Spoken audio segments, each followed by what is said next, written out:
I'm back. I know I said what I did say I didn't know when I was going to come back, but I am back.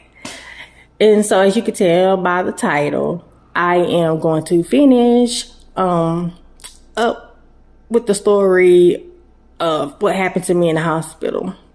And I remember leaving off having excruciating pain in my chest. Okay, so while I was having this excruciating pain in my chest, as I stated that, which I don't know if I stated it or not, but I had to get up and walk around. I was walking around, pacing the room, praying, asking God to save me, because I didn't know why my chest was hurting so bad, to the point where I started getting short of breath. Okay. While I'm pacing around the room trying to find comfort by the crouching over forward, because to lay on my back, it had me short of breath. It felt like there were a ton of bricks on my chest. Like I just had so much pressure in my chest. No, I never had a ton of bricks on my chest, so I don't know how, but I can imagine the pressure. It would be awful. But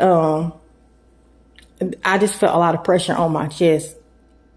It just felt crushed, which wasn't allowing me to receive air, to inhale or exhale properly. And during that time, my daughter's father, mother, she called to check on me, which of course is my daughter's grandma. She called to check on me, as she always does.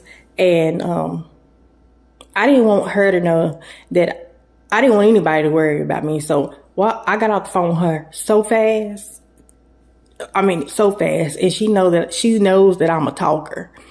And so I just got off the phone with her so quick, because I was just to the point where I was just like, help.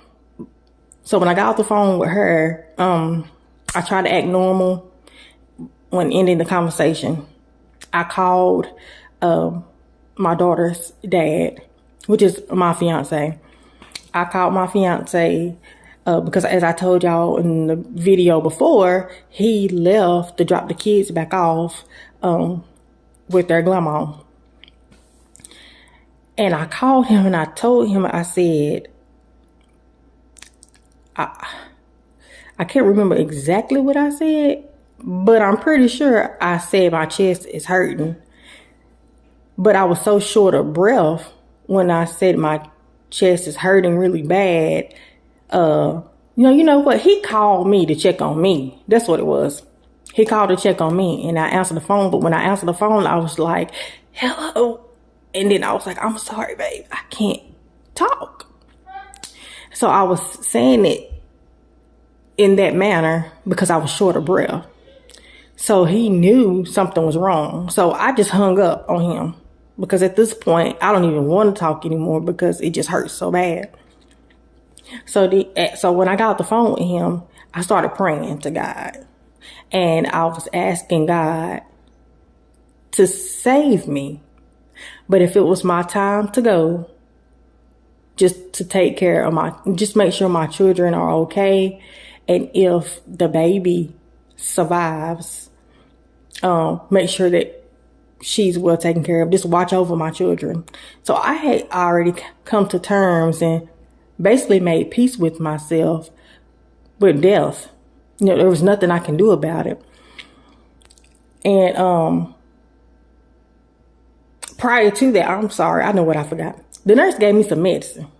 So when I told the nurse that I wasn't feeling well and that my chest was hurting, she stated that I was having a panic attack. And I said, what would I be panicking for? This was before the pain progressed. This was in the beginning stages, but I forgot to mention that I called the nurse, told the nurse my chest was hurting. She said I was having a panic attack. She gave me some medication. I'm assuming the medication was for to calm me down. After she gave me that medicine, it was probably 15 to 30 minutes later, I guess the medicine had kicked in. That's when I could hardly breathe. And so in my mind, I'm thinking whatever she gave me, all it did was heighten the severity of the pain. So when I called her back in to let her know that whatever she had given me made it worse, she brushed it off like I was just being extra and I'm overreacting. It was horrible. Now, this part here, I want you all to tune in to, because later on down the line, I'm going to circle back and I'm going to do a video about the healthcare system. Okay?